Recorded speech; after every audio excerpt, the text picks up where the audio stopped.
बहन बहनें, प्यारी माताओं और भाइयों,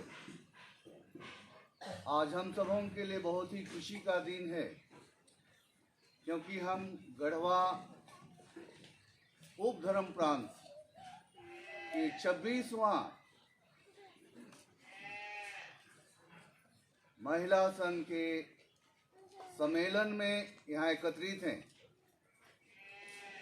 हम सबों को बहुत ही सौभाग्य प्राप्त हुआ है कि रांची महाधर्म प्रांत के महाधर्माध्यक्ष फेलिक्स टोप्पो आज हमारे बीच उपस्थित हैं और हमारे लिए ये पवित्र मिसा बलिदान संपन्न करेंगे। इस पुनीत अवसर पर मैं मेरी ओर से बिशप स्वामी महाधर्माध्यक्ष फेलिक्स टोप्पो को हमारे बीच इस समारोह में स्वागत करता हूं। साथ ही साथ यहाँ उपस्थित कंजियापल्ली के पल्ली पुरोहित, नगर उंटारी के पल्ली पुरोहित, बाड़ी खजरी के पल्ली पुरोहित और सहायक पुरोहितगण, धर्म बहनें, सबों को भी मैं आज इस पवित्र मिसा बलिदान के अनुष्ठान में स्वागत करता हूं। और अंत में प्यारी माताओं, आप सबों को भी इस पवित्र मिसा बलिदान में स्वागत करता हूं। आइए हम सब मिलकर आज ईश्वर से प्रार्थना करें कि जो विषय वस्तु हमारे समक्ष रखा गया है और हमने वक्ताओं के द्वारा उनको सुना है, जो हमारे जीवन के लिए, हमारे पारिवारिक जीवन के लिए एक चुनौती है, और इस चुनौती को हम तभी सामना कर सकेंगे जब हमारा संबंध ईश्वर के साथ जुड़ेगा, हम प्रार्थना में एक साथ संयुक्त होंगे। और इसीलिए आज के मिसा बलिदान में हम विशेष रूप से प्रार्थना करें कि जो पारिवारिक स्थिति हमारी भयावह होते जा रही है, ईश्वर सहायता करे ताकि हम विश्वास के जीवन में, प्रार्थना के जीवन में निरंतर आगे बढ़ते जाएं। आज के मिसा बलिदान को पुनः आगे बढ़ाने के लिए मैं हमारे आज के मुख्य अनुष्ठान दाता श्रद्धेय बिशप स्वामी फेलिक्स टोप्पो को आमंत्रित करता हूं। पिता और पुत्र और पवित्र आत्मा के नाम पर हमारे प्रभु यीशु ख्रिस्त की कृपा, ईश्वर का प्रेम तथा पवित्र आत्मा का साहचर्य आप सबों को प्राप्त हो।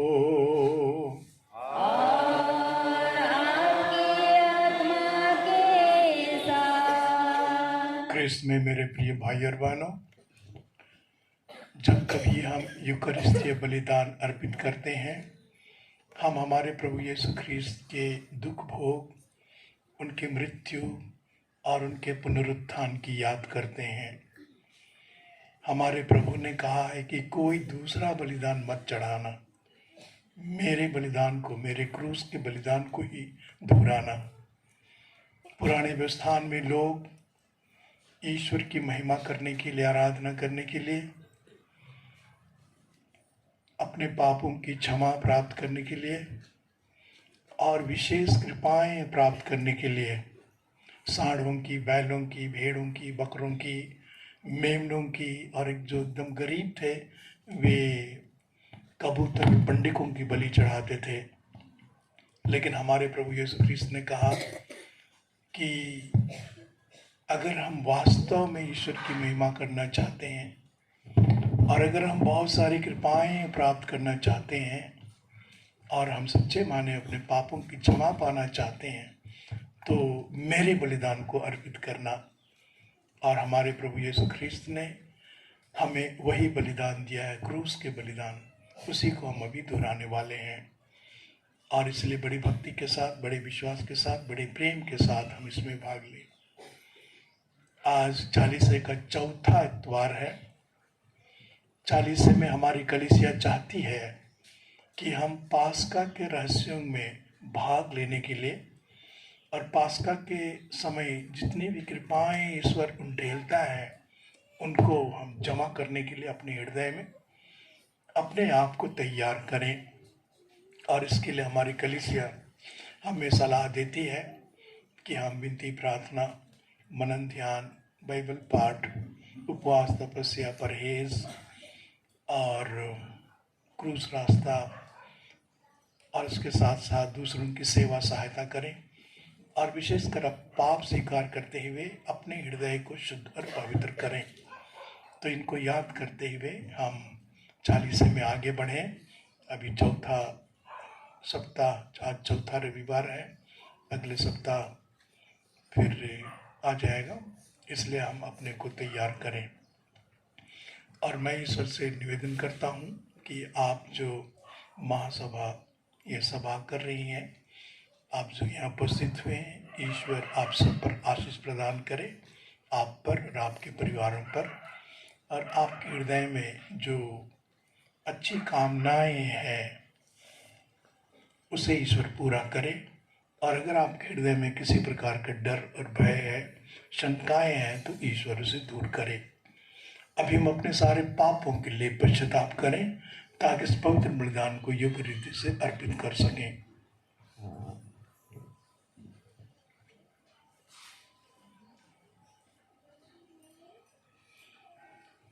दया याचना के लिए हम गाना गा सकते हैं।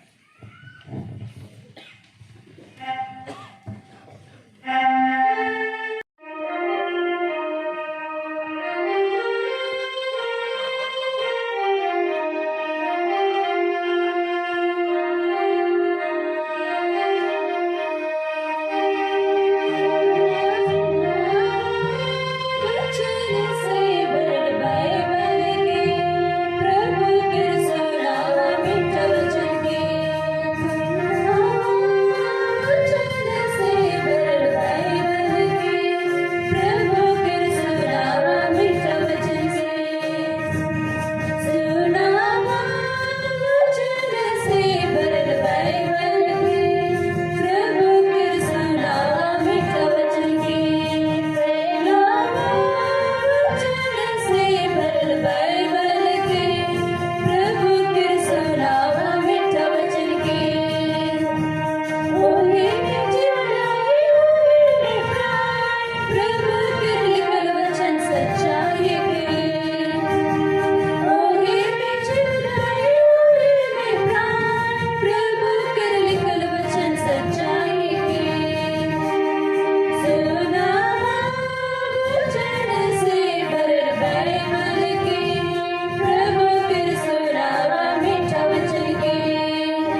आयतवार। पहला पाठ योशुआ का ग्रंथ। ईश्वर की प्रजा ने प्रतिज्ञात देश में प्रवेश करने पर पास्का पर्व मनाया। प्रभु ने योशुआ से कहा, आज मैंने तुम लोगों पर से मिस्र का कलंक दूर किया है। इस्राएलियों ने गिलगाल में पड़ाव डाला और वहाँ यरीको के मैदान में महीने के 14वें दिन शाम को पास्का पर्व मनाया। पास्का के दूसरे दिन ही उन्होंने उस देश की उपज की बेखमीर रोटियां और अनाज की भुनी हुई बालें खाई।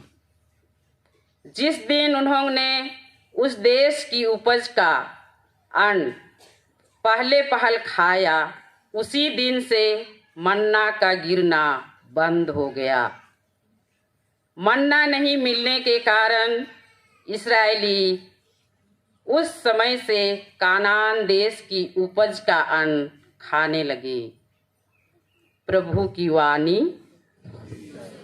पुरोहित भाइयों और उपस्थित सभी माताएं, सभी बुजुर्ग, हमारे भाई लोग और मेरे प्रिय बच्चों, ईश्वर ईश्वर है, हमने उसे नहीं देखा है। उसका ना तो आदि है ना अंत है, और वह सर्वव्यापी है, सब तरफ विद्यमान है। वह सर्वज्ञानी है, सब कुछ जानता है। वह सर्वशक्तिमान है, जिसने स्वर्ग और पृथ्वी की सृष्टि की है, और उसी के हाथ में सब कुछ है। हमारा जीवन, इस धरती का जीवन, ये आकाश मंडल, सब कुछ उसी के हाथ में है। लेकिन ईश्वर ने अपने को प्रकट किया है नबियों के द्वारा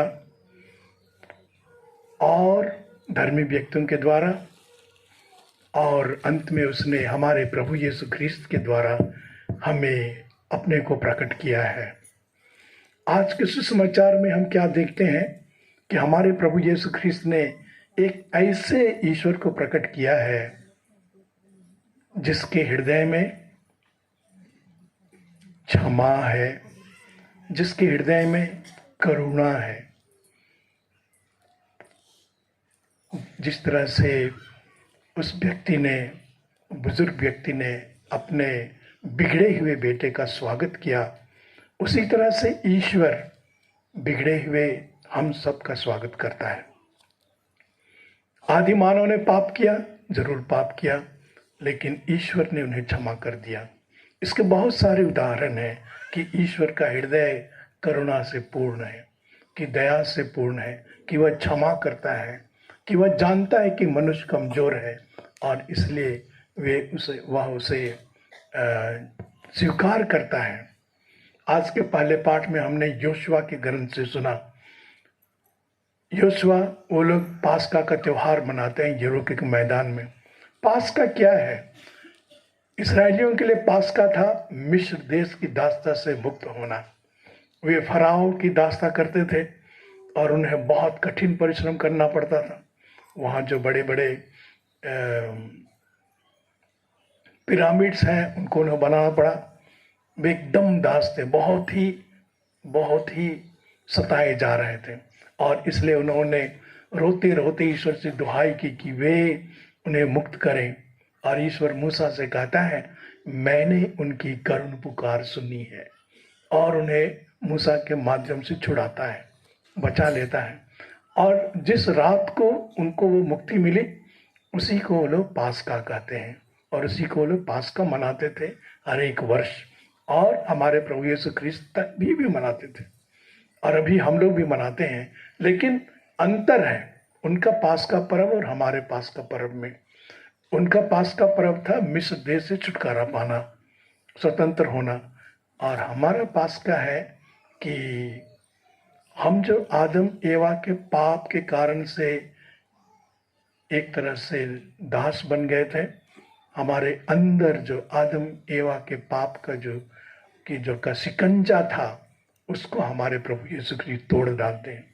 और कैसे तोड़ते हैं? जैसे कि हमने दूसरे पाठ में सुना, उन्होंने हमारे सारे पापों को अपने ऊपर ले लिया और अपने ऊपर लेकर वे क्रूस पर मर गए, क्रूस पर अपने को बलिदान चढ़ाया हमारे पापों के कारण से।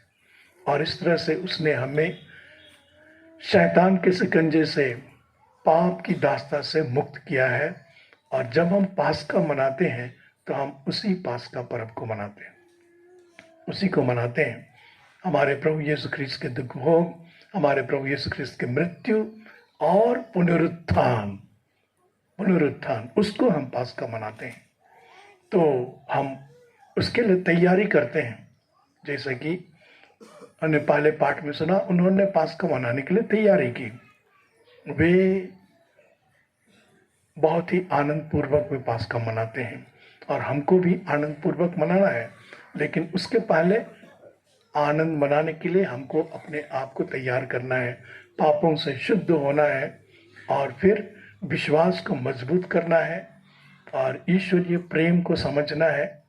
तो इन सब को करते हुए हम पास्का बहुत ही आनंद पूर्वक, बहुत ही भक्ति पूर्वक और फलदायक रूप से मना सकते हैं। और हमारी कलीसिया इसीलिए हमको 40 साल की अवधि देती है, ताकि इस अवधि में हम अपने आप को तैयार करें।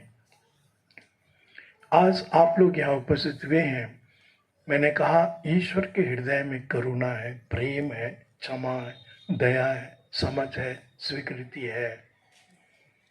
अगर हम यह कहें कि नारी के हृदय में, माता के हृदय में ये सारी चीज़ें उपस्थित हैं, ये सारी मनोभावनाएं उपस्थित हैं, ये सारी प्रवृत्तियां उपस्थित हैं, ये सारे गुण उपस्थित हैं, तो इसमें अतिशयोक्ति नहीं होगी।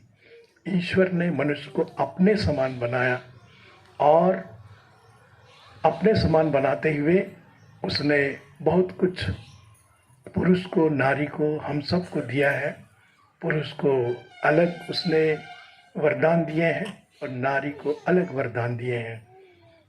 पूरी तरह से नहीं, लेकिन विशेष रूप से नारी को जो मैंने कहा वो गुण मिले हैं। पुरुष जो सोचने समझने में ज़्यादा अपने को लगाता है और महिलाएं अनुभव को ज़्यादा जोर लगाती हैं।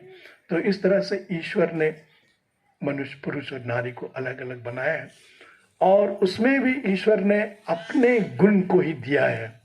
जैसे कि हम उत्पत्ति ग्रंथ में पढ़ते हैं कि ईश्वर ने मनुष्य को अपने समान बनाया, अपने सदृश बनाया। और उसी तरह से ईश्वर ने हमें प्रत्येक को अपना गुण दिया है। अगर हम गुण के बारे सोचेंगे तो हमें ईश्वर ने एक तो आत्मा दी है, अपनी आत्मा जो अनंत है, जो कभी नहीं मरेगी, कभी नहीं मरेगी। अगर हम इस जीवन में अच्छा जीवन जिएंगे, पवित्र जीवन जिएंगे, पाप मुक्त रहेंगे तो हम स्वर्ग जाएंगे। और अगर हम दुष्टता का जीवन जिएंगे, बुराई पाप का जीवन जिएंगे तो हम नरक चले जाएंगे। आत्मा जीवित रहेगी, मेरी आत्मा, आपकी आत्मा जीवित रहेगी। वैसे अनंत आत्मा उसने दी है। उसके साथ साथ ईश्वर ने हमें प्रज्ञा दी है, सोचने समझने की शक्ति दी है, उसने हमें स्वतंत्रता दी है, उसने हमें इच्छा शक्ति दी है, उसने हमें निर्णय लेने की शक्ति दी है, विवेक की शक्ति दी है, उसने हमें बहुत सारे वरदान दिए हैं। तो उसका प्रयोग करते हुए हमें ख्रिस्तीय जीवन को पवित्र और अच्छे रूप से जीना है। तो आज आप लोग यहाँ उपस्थित हुए हैं, ऐसा समझिए कि ईश्वर की प्रेरणा से ही उपस्थित हुए हैं, ताकि आप एक साथ आकर एकता के सूत्र में बंधे और फिर आपका विश्वास मजबूत हो कि आप अपने को पास्का के लिए तैयार करें। तो ईश्वर की योजनाएं कभी कभी हम नहीं समझते हैं, लेकिन ईश्वर की योजना ऐसी रहती है। तो हमने आज सुसमाचार में सुना उड़ाव पुत्र का दृष्टांत। जिस तरह से ईश्वर ने उड़ाव पुत्र को स्वीकार किया, उसी तरह से वह हमें भी स्वीकार करता है। इस तथ्य को हम सदा याद करेंगे और हम जैसे भी हों, हमारे अंदर जैसे भी बुराई हो, हम प्रभु के पास जरूर आए, वो हमें जरूर स्वीकार करता है। और उसने जैसे अपने बड़े ज्येष्ठ पुत्र को समझाया था कि मेरा बेटा खो गया था, अभी मिल गया है, मर गया था, जीवित है, इस तरह से वो कहता है, उसी तरह से वह हम सबको भी कहता है, हमें वापस अपने पास बुलाता है। तो ख्रिस्त में मेरे प्रिय भाई और बहनों, हम परमेश्वर को उसकी सारी कृपाओं के लिए धन्यवाद दें, और विशेषकर उसने जो अपने को प्रकट किया है एक करुणामय, दयामय, क्षमामय पिता के रूप में, उस स्वभाव को हम जाने, पहचाने और अपने जीवन को प्रभु की इच्छा के अनुसार बनाने का प्रयत्न करें। पिता, पुत्र, पवित्र आत्मा के नाम पर आमीन। देवा तो छड़ा तो ग्रहण करो, मोहे अपन जीवन तो के प्रभु, देवा तो छड़ा तो ग्रहण करो, मोहे अपन जीवन तो के प्रभु, देवा तो छड़ा तो ग्रहण करो, मोर तन मन धन के शोभे के लिए चोको प्रभु, चोको प्रभु, मोहे अपन जीवन तो के प्रभु, देवा तो छड़ा तो ग्रहण करो, मोहे अपन जीवन तो के प्रभु, देवा तो छड़ा तो ग्रहण करो, सोना न के प्रभु मोरे दीना, रूपा न के प्रभु मोरे दीना, सोना न के प्रभु मोरे दीना, रूपा न के प्रभु मोरे दीना, तोरे देवल गो जीवन आवे, तोरे देवल जिंदगाया आवे, एहे सोबे के स्वीकार करो, एहे सोबे के स्वीकार करो, मोहे अपन जीवन तो के प्रभु, देवा तो छड़ा तो ग्रहण करो, मोहे अपन जीवन तो के प्रभु, देवा तो छड़ा तो ग्रहण करो, हीरा न के प्रभु मोरे जीना,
लाए हैं हम जीवन के हर सुख दो लाए हैं हम लाए हैं हम स्वीकार करो मेरे स्वामी स्वीकार करो मेरे स्वामी स्वीकार करो मेरे स्वामी स्वीकार करो मेरे स्वामी ग्रहण करो हे प्रभु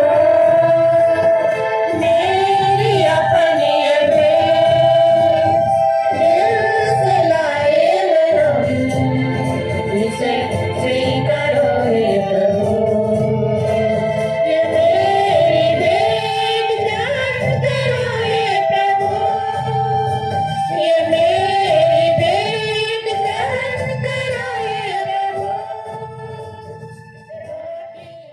प्रार्थना करते हैं कि इन उपहारों को अपने आत्मा के संस्पर्श से पवित्र कर दे कि ये हमारे प्रभु यीशु ख्रिस्त के शरीर तथा रक्त बन जाए। जब वे स्वेच्छा से मृत्यु के लिए सौंपे गए उन्होंने रोटी ली तुझे धन्यवाद दिया और रोटी तोड़कर उसे अपने शिष्यों को देते हुए कहा तुम सब इसे लो और इसमें से खाओ क्योंकि यह मेरा शरीर है जो तुम्हारे लिए बलि चढ़ाया जाएगा।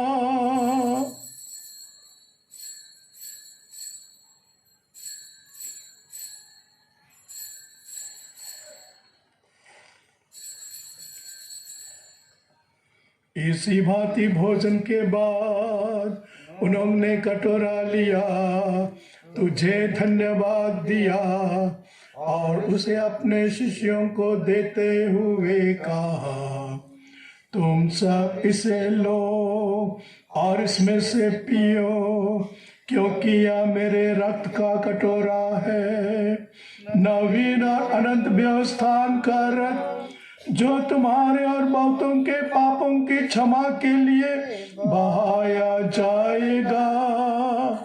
तुम मेरी स्मृति में या किया करो।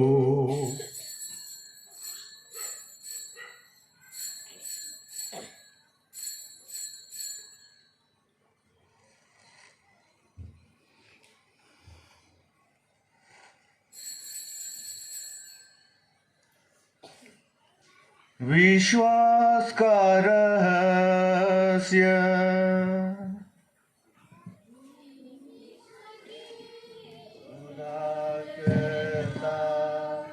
हमारा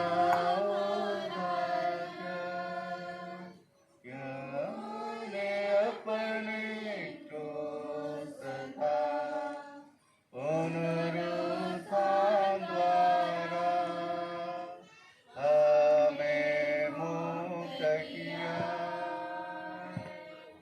ही प्रभु ख्रिस्त के द्वारा इन्हीं के साथ और इन्हीं में हे सर्वशक्तिमान पिता परमेश्वर पवित्र आत्मा के साथ तुझे समादर तथा महिमा युगानुयुग मिलती रहती है।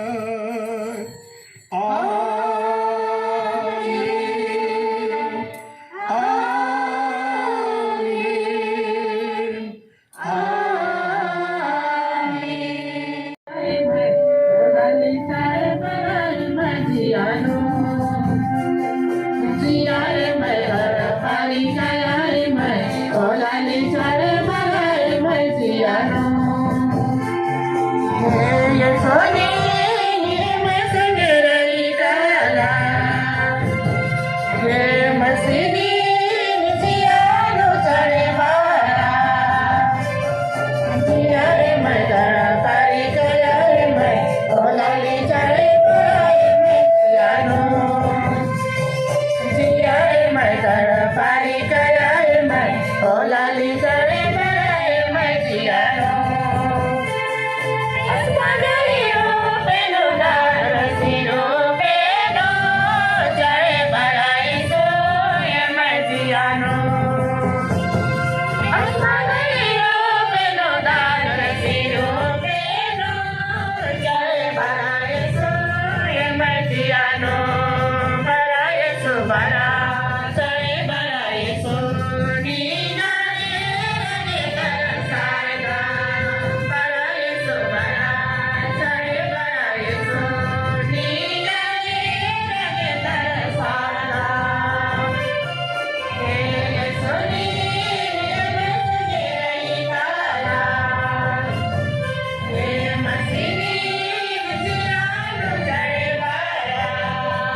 धन्यवाद तुझे प्रभु